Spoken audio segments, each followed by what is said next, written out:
När jag gick tillväga här och tänkte på vilket sätt ska vara bäst att dokumentera hela internet på. Och då tänkte jag papper.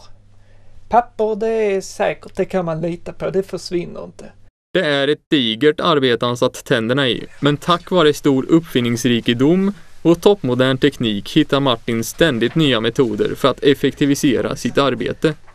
Internet idag, där hittar man ju mycket videoklipp, framförallt på YouTube. Vi kan börja med film. Till en början så ritade jag ner allt på som ett blädderblock.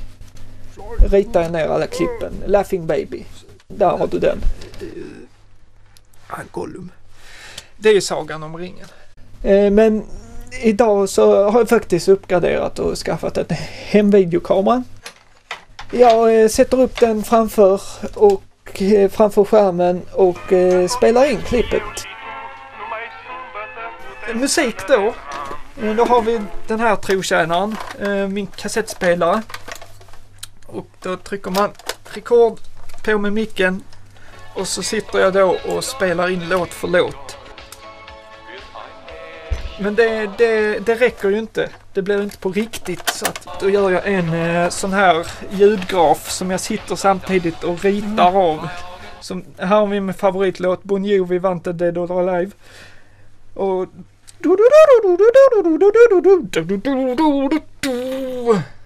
a cowboy and a steel Jose raid. Ja, så ungefär så funkar det här. Alla är inte övertygade. Så ofta som dagligen stöter Martin på andra människors fördomar och ovilja att hjälpa till. Mitt arbete idag försvåras ju mycket av att mycket som skyddas av lösenord idag, till exempel internetbanken. Och då ringer jag alltid upp personen och frågar, kan jag få ditt lösenord till det här? Men många tycker det är lite känsligt. Nej, du förstår att jag sparar hela internet i pappersform. Ja, nej men vad snällt. Det är jättebra.